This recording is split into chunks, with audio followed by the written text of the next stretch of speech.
Bien, vamos entonces a seguir avanzando con VHDL. Vamos ahora a unas características generales.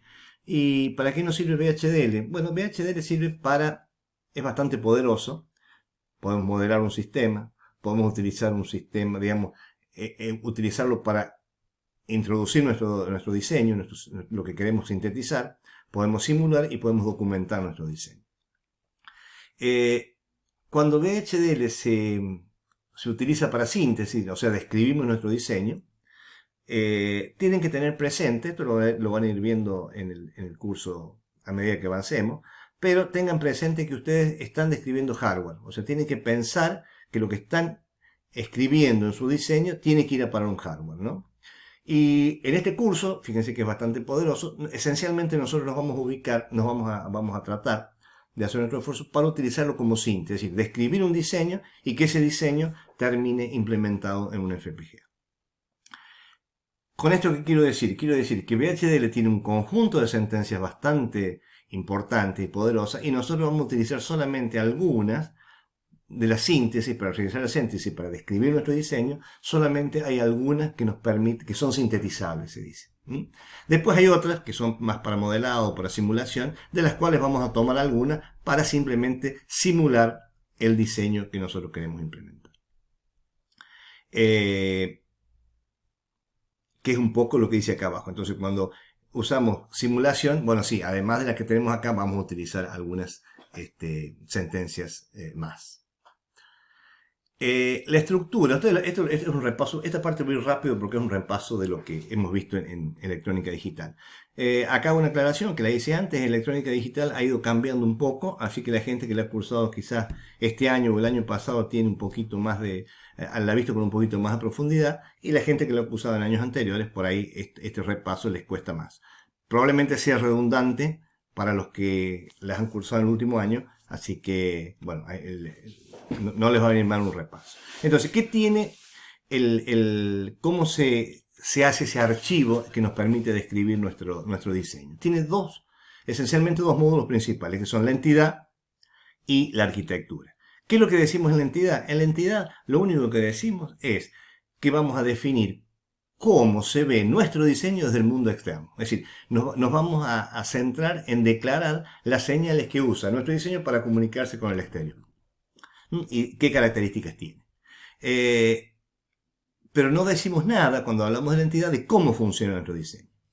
Eso se da en la arquitectura. Entonces la arquitectura, ¿qué dice? Conoce cuáles son las interfaces hacia el exterior y define la funcionalidad, o sea, del sistema que estamos diseñando. Es más, nosotros podemos tener para la misma entidad distintas arquitecturas y las podemos cambiar sin tocar la entidad, es decir, sin tocar la interfase con el exterior. Eso vamos a ver algunos ejemplos más adelante. Un ejemplo muy sencillo de diseño. Supongamos que queremos diseñar un comparador. Esto lo hemos visto en electrónica digital, pero lo repasamos. Un comparador de 4 bits. Entran dos números de 4 bits y sale un número de 4 bits acá. Equal se llama. Los otros son A y B. Y queremos diseñar en VHDL, describir en VHDL un comparador de estas características. ¿Cuál es la interfase? La interfase hacia el exterior. Y lo que va a haber va a ser AB e equals. Entonces decimos entity, le damos un nombre. AB son las entradas, y por eso va el in, y out, las salidas son equal, es la única salida, y es de un bit. Entonces, esa característica son las que tiene nuestro sistema hacia el exterior, pero nada decimos de lo que hay acá adentro. Acá con esto se termina la entidad. Esta es la descripción de la entidad. Solamente describimos el nombre de las señales y el tipo de señales son entrada, salida. Y tengan presente que nosotros siempre vamos a trabajar con Standard Logic, porque es la que se usa para síntesis. Y bueno, y puede haber Standard Logic Vector cuando tiene más de un bit. Esta tiene un solo bit y esta tiene más de un bit. ¿Cómo es la antigüedad? La arquitectura. La arquitectura hace referencia, le damos un nombre y hacemos referencia a la entidad. Siempre hay que hacer referencia a la entidad porque la arquitectura tiene que conocer cuál es la interfase que tiene hacia el exterior. Y porque va a usar eso, va a tomar las entradas y va a definir cuál va a ser la salida. Bueno, siempre comienza con un begin, ¿no es cierto? Y define el estado de la salida, uno cuando A es igual a B y en otro caso le pone 0. Esta es una manera, hemos visto que hay muchas maneras distintas de describirla. Pero, ¿qué es lo que decimos entonces? La entidad nos describe la interfaz hacia el exterior y la arquitectura nos dice qué hacemos con estas señales para generar las salidas. Esa es un poco la idea de eso. Entonces, veamos un poquito más en profundidad la entidad. ¿Qué es lo que es la entidad? O sea, ¿qué características tiene? La entidad tiene algunas cosas que son obligatorias y otras que son opcionales. Lo que sí es obligatorio es tener la palabra clave entity, le tenemos que dar un nombre que debe cumplir ciertas condiciones, y la palabra is, que es del lenguaje, y acá hay tres cosas que podemos poner. Nosotros por ahora vamos a poner solamente los puertos, o sea, las interfaces al exterior, las señales con las que vamos a tratar. Después, más adelante, vamos a ver la declaración de genérico y alguna declaración que se pueda hacer dentro de la entidad. Esto nos va a permitir hacer que nuestro diseño sea más generalizado y nos va a dar un poquito más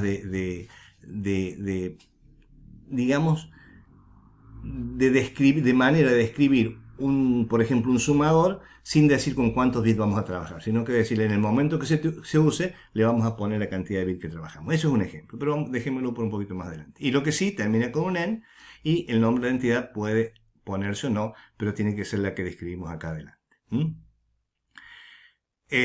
Entonces se dice que la entidad describe lo que es visible desde afuera de nuestro diseño. Por ejemplo, full adder. Lo que pongamos full adder, que tiene entradas C, in, A y B, son todas entradas y tiene dos salidas, S y Cout. Fíjense, A, B y C son standard logic, in son todas como son de un bit, las podemos poner en la misma línea, las podemos poner en líneas distintas si queremos, y la salida como también son de un bit, las podemos poner en la misma línea. No podemos poner, si bien todas estas son de un bit, no las podemos poner en una sola línea porque unas son in y otras son out. ¿Está bien? Entonces, ¿qué tiene en general la entidad? Tiene el nombre que le damos nosotros, el tipo de puerto y la salida, y el estándar, perdón, el modo del puerto y el tipo del puerto. Por ejemplo, un multiplexor que tiene tres entradas acá, A in, B in, S in, que son in, y una sola salida que es I out. Es lo mismo, el nombre lo ponemos acá, el modo del puerto acá y acá el tipo. ¿No? Recuerden que nosotros siempre en la parte de síntesis vamos a intentar trabajar con Standard Logic.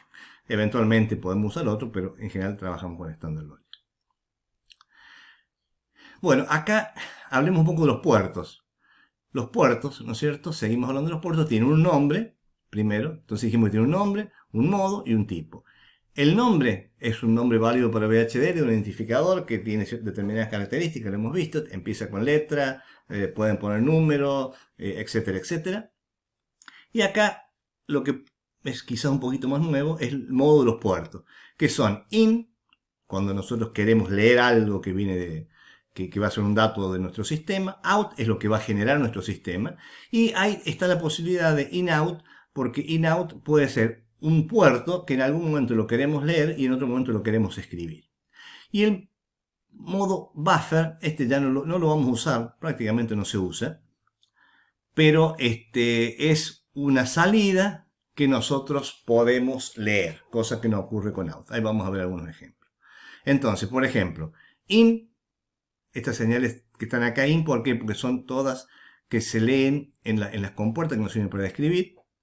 Out porque es salida, fíjense, es la salida del sistema. In-out porque a veces es salida y a veces es entrada, es solamente salida. Y el buffer, fíjense qué diferencia entre el out y el buffer. El out es salida, el buffer es salida, pero el buffer está permitido dentro del lenguaje que se lea el valor de esa salida, mientras que en el out no se puede hacer esta conexión. De todos modos, buffer no lo vamos a utilizar porque es muy sencillo reemplazar un buffer por un out. Vamos a verlo ahora nomás. Entonces, ¿cómo hacemos para reemplazar? ¿Por qué no usamos buffer? Porque generalmente, como nuestros diseños queremos usarlos también en otros diseños a veces mayores o más complejos o lo que fuere, el estándar se usan in y out o in-out, pero no buffer porque habría que ponerse de acuerdo que cuando lo usemos de nuevo los otros usen buffer. Entonces, como el buffer no es indispensable, lo mejor es utilizar in-out o in-out, los tres tipos eso, y de esa manera sabemos que nuestro diseño siempre es compatible con cualquier otro. En cambio, si ponemos el buffer, ahí se complica un poco. Bueno, entonces, ¿cómo hacemos para reemplazar un modo buffer? Es decir, yo tengo una señal que va a ser salida, pero la quiero leer también. Entonces lo que hacemos es, se define lo que se llama una señal interna, esto lo hemos hecho en la electrónica digital, por eso muy rápido, ¿no es cierto? Y esa señal interna se la adjudicamos a la salida y esa señal interna la utilizamos dentro de nuestro diseño. Vamos a ver un ejemplo.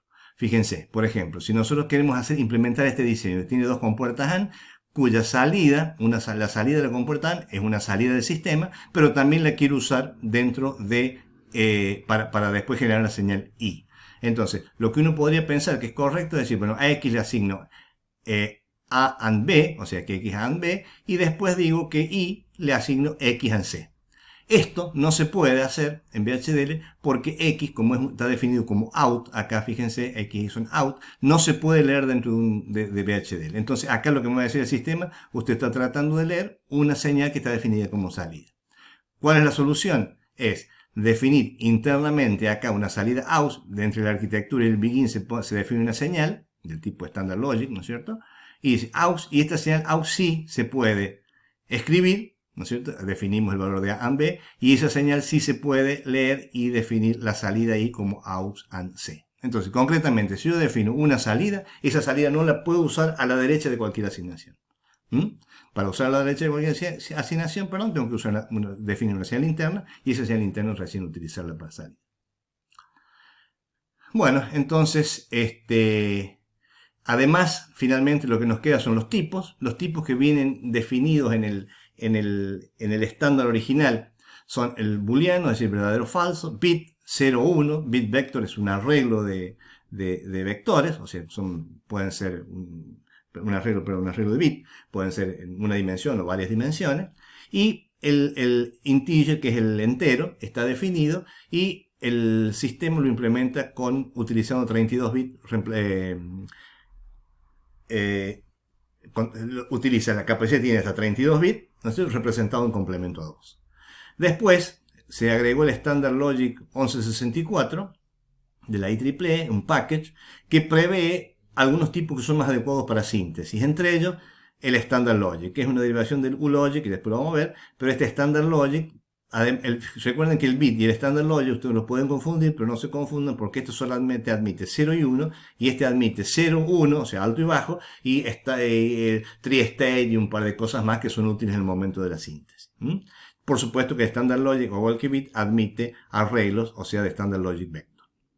Bien, entonces el Standard Logic es lo que nosotros vamos a usar y para poder usarlo tenemos que agregar antes de la entidad estas dos líneas, Library IEEE y Use Standard Logic 1164. Si nosotros no ponemos esto y ponemos esto acá, nos va a dar un error en el momento previo a hacer la síntesis, un chequeo de sintaxis diciendo no sé lo que es Standard Logic. Si no se lo decimos que lo vea y lo tenemos que decir a través de estas dos líneas antes de la entidad.